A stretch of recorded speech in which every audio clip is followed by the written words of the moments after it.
Hi everyone, and welcome back to today's video where we take a look back at the classic and one of the most memorable British cartoons of the 1980s, SuperTed. A spotty man brought him to life with his cosmic dust. For anyone who grew up watching children's television in Britain, SuperTed is one of those programs that can bring back memories almost immediately. There was the little teddy bear, the red superhero costume, Spotty, Texas Pete, Skeleton, Bulk, and of course that unforgettable transformation into SuperTed. Report said that it was going to be sunny.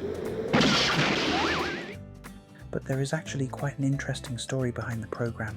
SuperTed was created by Welsh writer and animator Mike Young. The character first appeared in stories Young created to help his son overcome a fear of the dark.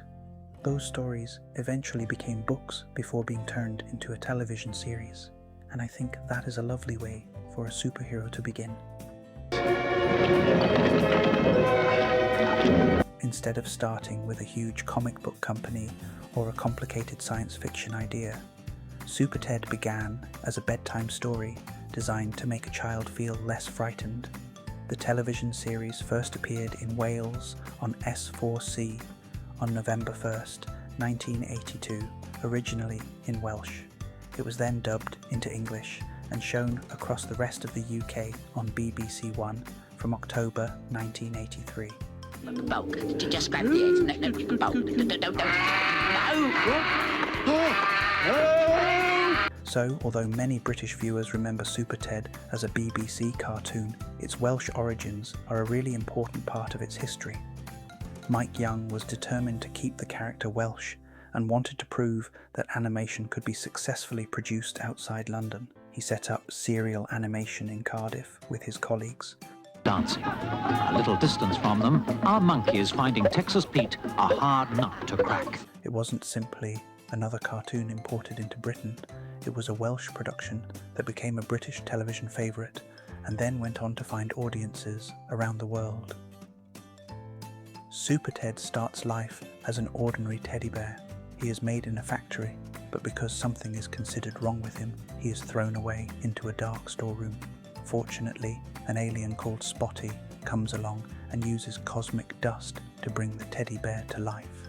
Spotty then takes him to Mother Nature, who gives him special powers, and that's how an ordinary teddy bear becomes SuperTed. The nebula into her, Billy the Kid. He wasn't a tough-looking superhero, he wasn't a huge muscular character, he was a teddy bear, but once he transformed, he could fly, had super strength, and could travel through space, and he had Spotty with him. Thanks, Spotty. They travelled to Africa, South America, outer space, and plenty of other locations. One of the first stories involved the lost Inca treasure, while other adventures involved pearl fishers, stolen rockets, train robbers, and gold mines. That variety was another strength of the programme. The three villains make a very good comedy team because they are not particularly competent. You had Texas Pete and his two sidekicks, Bulk and Skeleton. They may have evil plans, but they don't exactly have the organisation skills of James Bond villains. Oh, not that terrible Teddy! Oh no! One of the things that makes SuperTed stand out is its voice cast. The English version featured some very well-known British actors. Derek Griffiths provided the voice of SuperTed. John Pertwee, famous for playing the Third Doctor in Doctor Who, provided the voice of Spotty. Now, don't you start. There were 3 series and 36 episodes altogether, with episodes generally running for around 10 minutes. That short running time was perfect for children's television. You didn't need to remember a complicated storyline. Each episode could tell a complete little adventure. There would be a problem, Texas Pete would usually be involved, SuperTed and Spotty would investigate, and eventually the villains would get what they deserved.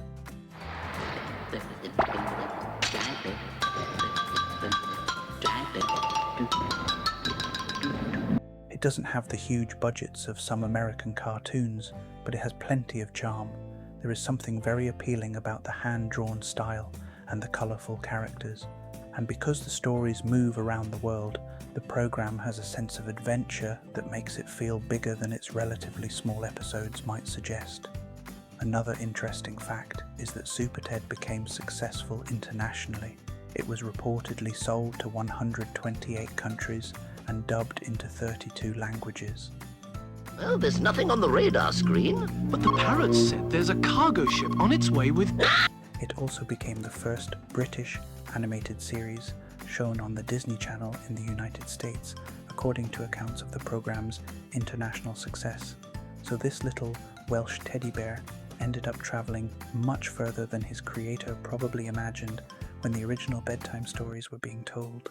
Just before. Come on, let's get moving. Ow! Why do we have to come? The program also won a BAFTA, which shows that it wasn't simply popular with children. It was recognized as a quality animated production as well.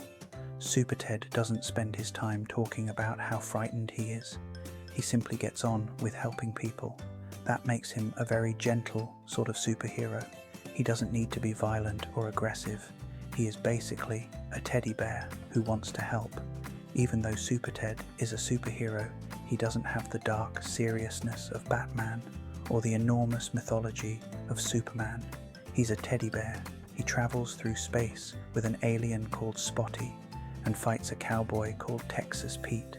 It's completely bonkers, but that's exactly why it works.